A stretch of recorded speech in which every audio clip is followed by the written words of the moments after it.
report issued by the Central Bank of Sri Lanka this week reveals that several state bodies incurred losses last year. However, the Ceylon Electricity Board, which incurred a 62 billion rupee operational loss in 2012, made a 24.6 billion rupee operational profit last year.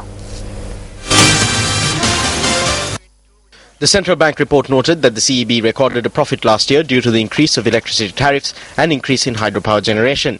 In comparison with 2012, hydropower generation rose by 110%, while thermal power generation was reduced by 42.8%. Meanwhile, the Ceylon Petroleum Corporation shows a drastic reduction of losses in 2013 when compared to 2012. The CPC incurred a loss of 89.6 billion rupees in 2012, while the loss has been minimized to 7.7 billion rupees in 2013. The report notes that these figures were influenced by the comparatively low crude oil prices in the world market in contrast with 2012. Furthermore, the Transport Board has incurred an operational loss of 3.5 billion rupees, while the Railways Department incurred a 5.2 billion rupee operational loss. The report also noted that the 27 billion rupee operational loss incurred by Sri Lankan Airlines in 2012 increased to 28.6 billion in 2013.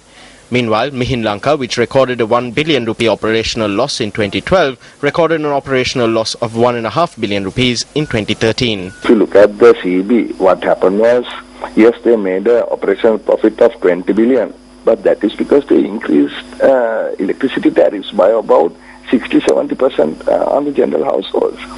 And you must not forget that last year we had heavy showers. Therefore, the generation of hydroelectricity was at a historic high.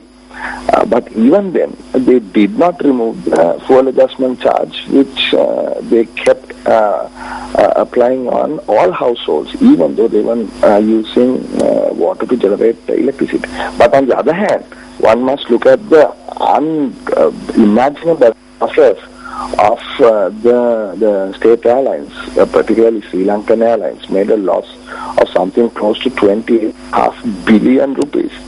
Mihin lost about another $1.5 billion rupees. That's about 30 billion rupees.